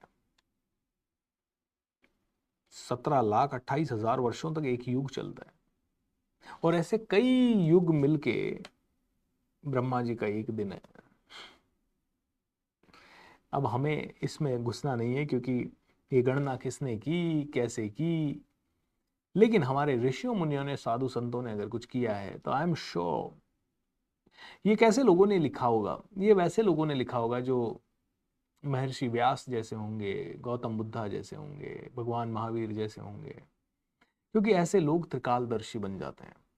इन लोगों से कुछ नहीं छुपता है, उधर क्या चल रहा है, इधर क्या चल रहा है। ये देख सकते हैं लाखों जन्मों को, ये देख सकते हैं लाखों चीजों को। इनके हृदय में उतर के स्वयं परमात्मा बोलता होगा। तो खैर, इतना तो हमें पता है कि हम एक टाइनी डॉट हैं। सुनामी आई, लाखों लोग मर गए। भूकंप आया, लाखों लोग मर गए। एक तूफान आया, हजारों लाखों लोग दुनिया से चले गए। तो जब इतने क्षण भंगुर हैं हम, तो अहंकार क्यों? अहंकार क्यों? छोटी सी चीज मैं बताता हूं आपको, और कई जगह पे मैंने नोटिस की है। आदमी जैसे ही थोड़े ओहदे में बड़ा हो जाता है और पैसे कमाने ज्यादा लग जाता है ना, उसको पता नहीं छोटे काम करने में शर्म क्यों आने लगती है। मान लो किसी आदमी ने ड्राइवर रखा, किसी आदमी ने एक नौकर रखा, और 50 सामान है, आपको जाना है, कहीं जाना है, कहीं पे भी जाना है लेट्स से, और वो सारे सामान कार में रखने हैं। तो मैंने अक्सर देखा है पैसे वालों को, सुन ये सारे सामान कार में रख दे, मैं क्या करूंगा, मैं आराम से बैठा हूं सोफे पे। वो बेचारा 5 चक्कर करके गाड़ी में सामान लोड कर रहा है, या 8 चक्कर करके गाड़ी में सामान लोड कर रहा है। भाई 2 चक्कर तुम भी कर लो ना साथ में, तुम खाली बैठे हो। हाँ तुम खाली नहीं बैठे हो, तुम बहुत क्रिएटिव कोई कार्य कर रहे हो, तो बात अलग है। अगर तुम किसी के साथ हो तो वो इंसान कहता है, तुम किसी के भी साथ हो, अरे नहीं नहीं वो तुम हाथ लगाओ, वो नौकर कर लेगा। क्यों भाई? मैंने उठा दिया तो क्या प्रॉब्लम हुई? मैं कुछ और कर रहा हूं तो मैं शायद नहीं उठाना चाहिए। ये संस्कार गलत है। भाई तुमने 15,000 दिया है उस ड्राइवर को या उस नौकर को, बात समझ में आ गई। लेकिन तुम फ्री हो, वो अगर 2 मिनट तुम 5 मिनट आराम कर रहे हो, 2 मिनट, अरे वो दिन भर बैठा ही रहता है, उसका काम क्या है? उसे शिक्षा दो ना, उसे काम दो ना वो वाला, जिससे वो भी इंटेलेक्ट हो जाए। इंटेलेक्ट, अरे ये लोग करते नहीं है, तुमने टाइम लगाया उनको सिखाने में? तुमने टाइम लगाया उनको सिखाने में? एक ड्राइवर मुझे छोड़ने के लिए, दिल्ली में मेरा एक प्रोग्राम था, ऑडिटोरियम में छोड़ने के लिए गया। सर आप करते क्या हो, ये वो मैंने बताया कुछ चीजें। अरे सर मेरे को भी सीखना है। मैंने कहा गाड़ी खड़ी करो और आ जाओ। अरे सर दिन भर की मजदूरी नहीं हो पाएगी। मैंने कहा या तो 1,000 रुपये कमा लो, या फिर 1 लाख कैसे कमाना है वो सीख लो। हाँ सर, सर पक्का ना, अच्छा सीखने को मिलेगा। मैंने कहा बिल्कुल। गाड़ी लगाई, आ गया अंदर, फ्रंट सीट दी मैंने उसे, फ्रंट सीट पे बैठा, आधे घंटे में उठ के वापस चला गया। अबे जिस प्रोग्राम के लिए 10-10 20-20 हजार रुपए लोग दे के आ रहे हैं, मैंने तुझे फ्री में दिया, तू आधे घंटे में उठ के चला गया। चेतना का स्तर आदमी को नेक्स्ट लेवल पे जाने ही नहीं देता। तो चेतना के स्तर को जो विकसित कर सकता है, उसी को हीरे की परख हो सकती है। नहीं तो आदमी कहेगा ये तो कंकड़ है, बंदर को कंकड़ हीरा दे दिया, फेंक देगा उसको उठा के। उसने भी वही किया, क्योंकि चेतना का स्तर। लेकिन मुझे खुशी है कि मैंने उसे सुधारने के लिए एक प्रयत्न तो किया, और ऐसे अगर मैंने प्रयत्न 10 लोगों के साथ किए तो एक तो सुधरेगा, या 50 के साथ किए तो एक को। तुमने अपने उस व्यक्ति को सुधारने के लिए कोई प्रयत्न ही नहीं किया, और तुमने जस्ट ठान लिया कि यार इसको इतना ही बोलना है, इतना ही कहना है, तो फिर आप गलत हो। तो दोस्तों ये, इसमें काफी चीजें भगवान ने बताई है, और ये 2-3 लाइनें और पढ़ूंगा, और फिर आपके अगर समय बचेगा तो 1-2 क्वेश्चन लेंगे। वैदिक मतानुसार इस संसार के प्रयाण करने के 2 मार्ग हैं। इस संसार से जाने के 2 तरीके हैं, एक प्रकाश का तथा दूसरा अंधकार का। जब मनुष्य प्रकाश का मार्ग से जाता है तो वह वापस नहीं आता, किंतु अंधकार के मार्ग से जाने वाला तुरंत लौट कर आता है। तो कहते हैं कि इस दुनिया में होश पूर्वक जीने वाले, या इस दुनिया में जीने के दो तरीके हैं। एक उजाले के रास्ते से जियो, एक अंधकार के रास्ते से जियो। जो अंधा होके चलेगा उसे बार बार ठोकर खानी पड़ेगी, और जो उजाले के या सोच समझ के जिएगा वो इंसान एक बार में सब कुछ अच्छा करते हुए आगे निकल जाएगा। यद्यपि कि भक्तगण इन दोनों मार्गों को जानते हैं, किंतु वे मोहग्रस्त नहीं होते हैं, और तुम भक्ति में सदैव स्थिर रहो। ओके, जो अच्छा भक्त होता है वो जानता है कि दोनों रास्ते हैं, अंधकार वाला और उजाले वाला, मुझे तो उजाले की तरफ ही जाना है। लेकिन जो अज्ञानी है वो बार बार ठोकर खाता है, बार बार फंसा हुआ रहता है। जो व्यक्ति भक्ति मार्ग स्वीकार करता है वह वेद अध्ययन, तपस्या, दान, दार्शनिक तथा सकाम कर्म करने के से प्राप्त होने वाले फलों से वंचित नहीं होता है। ओके, वह मात्र भक्ति संपन्न करने इन समस्त फलों की प्राप्ति करता है और अंत में परम नित्य धाम को प्राप्त होता है। दोस्तों, तो ये था भगवत गीता का अध्याय 7 और 8। उम्मीद करता हूं कि आपको थोड़ी क्लैरिटी मिली होगी। 7 दिन का लॉ ऑफ अट्रैक्शन का मेरा फ्री प्रोग्राम शाम को चल रहा है। कल चौथा दिन था, आज 5वां दिन होगा। उसके बाद 3 दिन का एडवांस लॉ ऑफ अट्रैक्शन का प्रोग्राम होगा, या एडवांस माइंड पावर का प्रोग्राम होगा। बट वो प्रोग्राम पेड प्रोग्राम है, और वो पेड प्रोग्राम में आप अपनी मर्जी से जो चाहे वो पे करके आ सकते हो। ठीक है, तो आपको मेरी टीम अभी लिंक दे रही है चैट विंडो पे, आप उस लिंक पे क्लिक करके प्लीज़ 3 दिन का एडवांस लॉ ऑफ अट्रैक्शन भी ज़रूर ज्वाइन कर लीजिएगा। भगवत गीता का ये सेशन पूरे 24 तारीख तक चलेगा। आज हमारा 7वां और 8वां अध्याय हुआ है, अभी भी 10 अध्याय बाकी हैं, यानी 5 दिन का ये पूरा सेशन और बाकी है। आप सभी, मैं चाहूँगा कि इसे पूर्ण रूप से ढंग से समझें। मेरे पास समय की लिमिटेशन है तो मैं इतना ही कह सकता हूँ। काश मेरे पास समय की अनलिमिटेशन होती तो हम एक एक अध्याय के लिए इतना समय निकालते। मुझे नहीं पता कि मैं कितना इस पे बात कर सकता हूँ, बट इतना ज़रूर है कि हाँ, बहुत डीप है ये। एक एक वर्ड, एक एक श्लोक, एक एक चीज़ को समझो। तो अगर आप देखें तो एडवांस लॉ ऑफ अट्रैक्शन के लिए अगर आपको कुछ भी करना है, या उस प्रोग्राम में आप ज्वाइन करने के लिए ऊपर लिंक पिन विंडो में दे दिया होगा, नीचे चैट विंडो में भी टीम दे देगी। But do come, do join that. ठीक है सर, मेरे 5 विश है, कैसे लॉ ऑफ अट्रैक्शन को करूं वो शाम को पूजा जी बात करेंगे। 5 विश के लिए क्या करना है 5 शाम को करेंगे। सर, क्या पे करके हमें रिकॉर्डेड क्लास मिल सकता है एडवांस लॉ ऑफ अट्रैक्शन का? बिल्कुल मिल जाएगा दोस्त। सर, मोह को कैसे बचना चाहिए? अमित जी, मोह से कैसे बचें उसका एक ही तरीका है, प्रैक्टिस प्रैक्टिस प्रैक्टिस। और प्रैक्टिस किसमें? ध्यान में प्रैक्टिस, विपश्यना की प्रैक्टिस, मेडिटेशन की प्रैक्टिस, और इस तरह के लेक्चर सुनना, इस तरह के ट्रेनिंग सेशंस में बैठना। आपने अगर विपश्यना किया या ध्यान किया या ऐसी ध्यान किया जिसमें आपको बंधनों से छुटकारा पाने की सिस्टमैटिक ट्रेनिंग मिल रही है, और साथ में इस तरह की चीजें सुनी, तो आप अपने मोह से धीरे धीरे मुक्त हो पाएंगे। ये स्लो प्रोसेस है, एक दिन में कभी नहीं हो पाओगे, एक महीने में कभी नहीं हो पाओगे। और अगर आपकी एक्सपेक्टेशन है 1 दिन या 1 महीना, तो ये आपकी बहुत ही गलत एक्सपेक्टेशन है।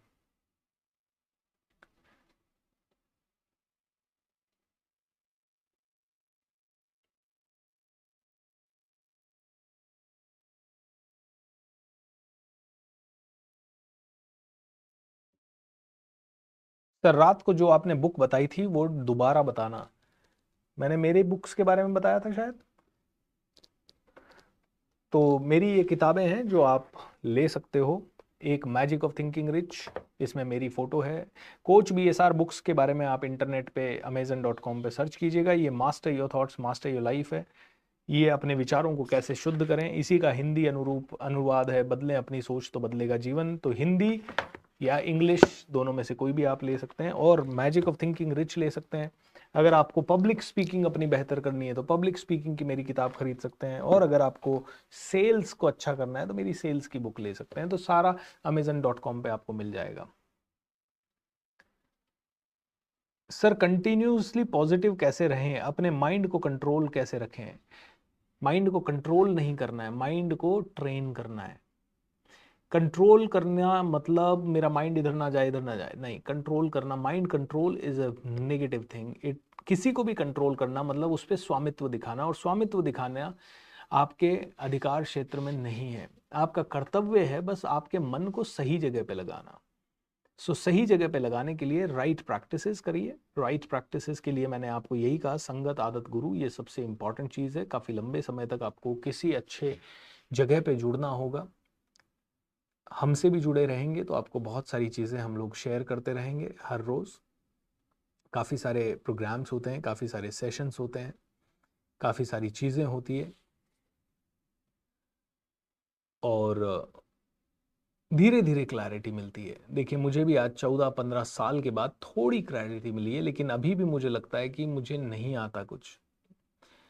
इसीलिए हर साल मैं अपने लिए कोई ना कोई कोच अपॉइंट करता हूँ और उस कोच के सामने फिर अपने आप को पूरी तरह से बताता हूँ कि मेरे में ये कमी है, ये कमी है, ये कमी है, मुझे ये सुधारनी है। मैं आपसे 2021 में जुड़ा, उस समय 15,000 रुपये कमाता था।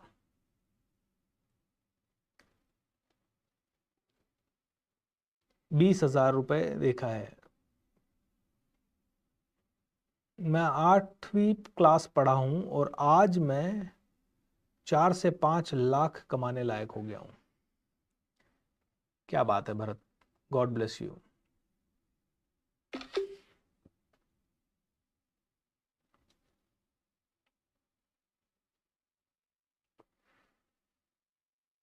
इंश्योरेंस से रिलेटेड आपकी कोई बुक है? सेल्स की बुक मेरी ले लीजिए, इंश्योरेंस और सेल्स में आपके काफ़ी काम आएगी।